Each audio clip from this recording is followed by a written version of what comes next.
Hi friends, ಇವತ್ತು ಬಾಬಾ ದೇವಸ್ಥಾನಕ್ಕೆ ಹೋಗೋಣ ಅಂತ ಸ್ನಾನ ಮಾಡಿಕೊಂಡು ಸಂಜೆ ರೆಡಿ ಆಗ್ತಾ ಇದ್ದೀನಿ. ತಲೆ ಎಲ್ಲ ಒಣಗಿಸ್ಬಿಟ್ಟು ಬಾಚಿಬಿಟ್ಟು ಕೆಳಗಡೆ ಹಸ್ಬೆಂಡ್ ವೆಯ್ಟ್ ಮಾಡ್ತಾಯಿದ್ರು. ಹಂಗಾಗಿ ಬೇಗ ರೆಡಿ ಆಗಿಬಿಟ್ಟು ಚಪ್ಪಲಿ ಹಾಕ್ಕೊಂಡು ಹೋದೆ. ಹೋಗುವಾಗ ಲೈಟಾಗಿ ಮಳೆ ಬರ್ತಾಯಿತ್ತು. ವೆದರ್ ಅಂತೂ ತುಂಬ ಕೋಲ್ಡ್ ಆಗಿತ್ತು. ಹೋಗಿ ಚಪ್ಪಲಿ ಸ್ಟ್ಯಾಂಡಲ್ಲಿ ಚಪ್ಪಲಿ ಬಿಚ್ಚಿಬಿಟ್ಟು ದೇವಸ್ಥಾನಕ್ಕೆ ಒಳಗಡೆ ಹೋದರೆ ಫುಲ್ಲು ಡೆಕೋರೇಷನ್ನು. ನವರಾತ್ರಿ ಅಲ್ವಾ, ಹಾಗಾಗಿ ದುರ್ಗಮ್ಮನೂ ಕೂರಿಸಿದ್ರು.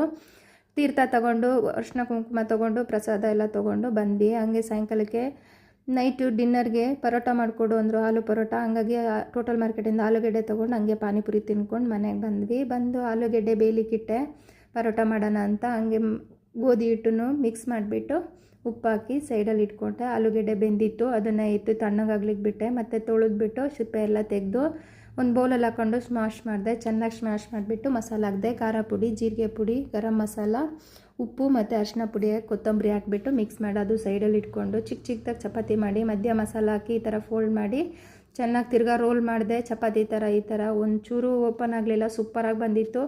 ಮೇಲೆ ಬಟರ್ ಎಲ್ಲ ಹಾಕ್ಬಿಟ್ಟು ಚೆನ್ನಾಗಿ ಫ್ರೈ ಮಾಡ್ಕೊಳ್ಳಿ, ಟೇಸ್ಟ್ ಚೆನ್ನಾಗಿರುತ್ತೆ. ಕರ್ಡ್ ಜೊತೆ ಟೇಸ್ಟ್ ಇನ್ನೂ ಚೆನ್ನಾಗಿರುತ್ತೆ. ಬಾಯ್.